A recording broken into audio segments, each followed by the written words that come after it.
Bonjour à tous et bienvenue dans cette vidéo qui va parler des nouveautés d'Enscape 3.1. Donc cette nouvelle version, vous allez voir, est excellente. Il y a vraiment des choses qui sont super intéressantes, dont des choses qui ont été très attendues par la communauté.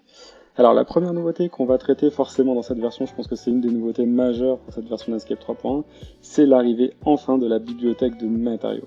Alors ça c'est génial, vous allez avoir donc ici donc un petit bouton, vous voyez, qui apparaît maintenant donc dans la barre d'outils. Vous allez donc pouvoir activer ce petit bouton et tomber donc sur la bibliothèque des matériaux Enscape. Donc c'est une bibliothèque qui est commune bien sûr à toutes les versions d'Enscape sur tous les logiciels de CAO. Vous allez avoir donc pour cette première version 244 matériaux déjà qui ont été intégrés, donc ça c'est quand même assez excellent. Donc vous avez différents types de matériaux, bien sûr, ça fait appel à votre connexion internet. Ici moi, pour vous montrer un petit peu comment ça fonctionne, je vais par exemple aller chercher uniquement par exemple les briques, et on va prendre, je sais pas, on va prendre par exemple des briques vieillies, ça pourrait être intéressant. Donc on va prendre celle-ci, on va dire importer la sélection. Vous voyez qu'il y a marqué les matériaux importés peuvent maintenant être appliqués, ça veut dire que là, je vais dire fermer. Je vais aller regarder donc rapidement donc dans la palette des matériaux, vous voyez donc de SketchUp, vous voyez qu'il y a, j'ai bien donc ma brique 08 vieillie qui est active. Donc ça veut dire que là je peux rentrer dans la géométrie, aller prendre donc ici mon pot de peinture et appliquer donc directement ma matière. Donc l'avantage c'est que bien sûr ce sont des matériaux Enscape donc qui sont pré-paramétrés, donc vous voyez qu'on va avoir la meilleure représentation, donc une représentation très fidèle par rapport à ce qu'on attend donc d'une brique dans la réalité, avec vraiment des notions de relief, etc. etc. Donc ça c'est quand même extrêmement pratique, c'est donc la bibliothèque des matériaux. Ensuite, un petit changement aussi au niveau de l'éditeur des matériaux cette fois-ci. Donc dans l'éditeur de matériaux, vous allez avoir donc ici donc l'icône juste en dessous. Des petites nouveautés, donc une réorganisation de l'interface avec ici donc la disposition de chaque élément. Donc ça c'est assez pratique, vous verrez, ça a été retravaillé légèrement au niveau de quelques petites icônes, des curseurs, etc. Vous allez avoir aussi donc toute l'iconographie de chaque type de matériau qui a changé. Ça c'est très pratique parce que ça vous permet dans la liste d'aller identifier très rapidement, par exemple, vous voyez les matériaux de type voiture, de type véhicule, donc les car paint, d'aller identifier les feuillages, l'herbe, etc. etc. Donc ça voilà, ça vous permet de gagner du temps. C'est assez pratique effectivement ces petits changements qui sont vraiment bienvenus pour l'interface donc de l'éditeur des matériaux. Ensuite, quelque chose que je ne vais pas forcément montrer ici directement donc dans l'outil, mais donc c'est ce qu'on appelle la galerie de panorama. Quand vous allez accéder en fait à la gestion des téléchargements ici, donc vous voyez quand je vais partager en fait tout simplement des panoramas, donc des panoramiques 360. Ça, je vais pouvoir donc, vous voyez, les envoyer sur mon espace personnel, donc sur le site Enscape. Une fois que vous vous connectez au site Enscape, vous pourrez donc bien sûr générer des visites virtuelles avec vos panoramas et vous aurez donc ce qu'on appelle accès à la galerie de panorama qui vous permettra d'avoir une gestion en fait et une visualisation beaucoup plus simplifiée, beaucoup plus pratique de vos panoramas calculés et générés à partir d'Enscape. Autre nouveauté majeure de cette version, et là c'est vraiment quelque chose de technologiquement assez important, c'est l'arrivée donc ce qu'on appelle du NVIDIA DLSS. Alors le DLSS c'est quoi? Sachez que quand vous êtes sur Enscape, Enscape vous génère bien sûr donc une image, donc ici un calcul par votre carte graphique dans la résolution de votre écran. Donc si par exemple vous êtes sur un écran en Full HD, Enscape va calculer 1920 par 1080 pixels. Il faut savoir que le NVIDIA DLSS, donc c'est quelque chose, c'est une technologie qui est uniquement disponible pour les cartes NVIDIA aujourd'hui, et forcément. Donc ça va concerner que les utilisateurs de cartes NVIDIA, mais c'est quelque chose qui est super important et qui vient donc du monde du jeu vidéo. Et c'est une technologie qui va vous permettre de gagner en précision, donc en termes de rendu, et en termes aussi donc de fluidité, en termes de performance. Le mix des deux est super intéressant. Donc comment ça fonctionne, c'est simple.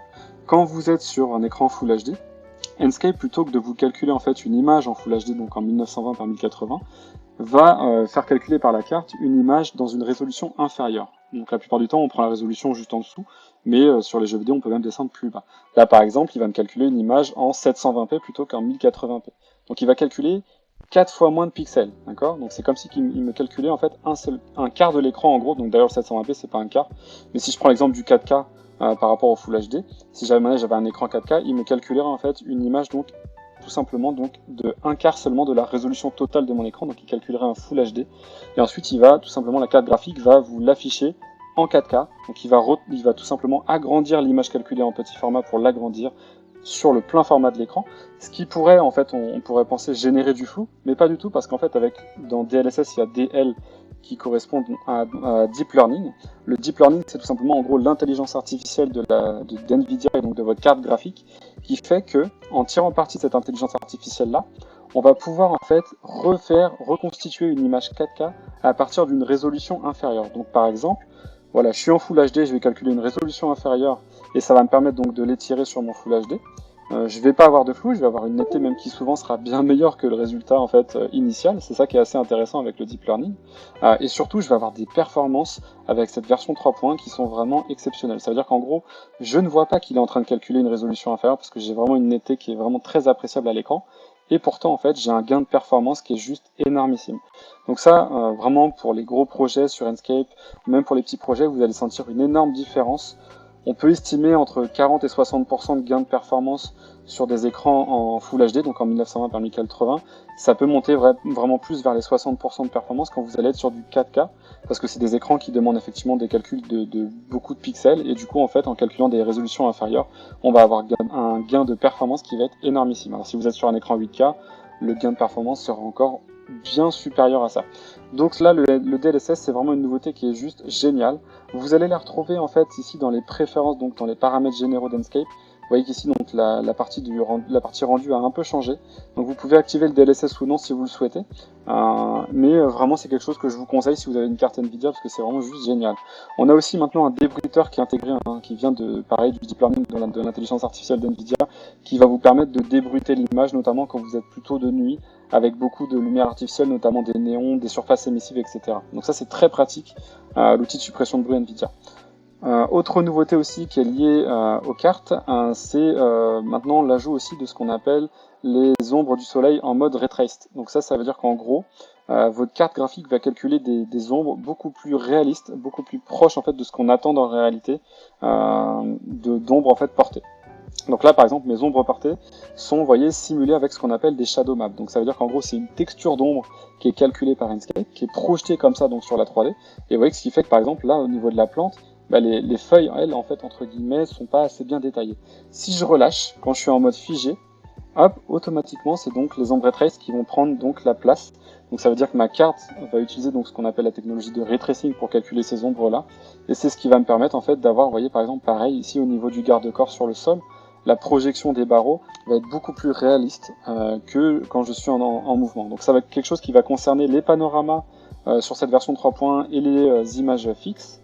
Mais vous voyez que quand vous serez donc en mode figé aussi sur Enscape, donc dans votre aperçu Enscape, le mode pause vous permet d'afficher donc ces ombres de beaucoup plus haute qualité qu'elles ne l'étaient avant pour avoir une bien meilleure précision. Par exemple, si vous avez un pied de table ou un pied de chaise, l'ombre portée sera beaucoup plus nette et beaucoup plus précise qu'elle ne l'était en fait par l'ombre en fait calculée en mode texture qu'on avait auparavant dans les anciennes versions d'Enscape.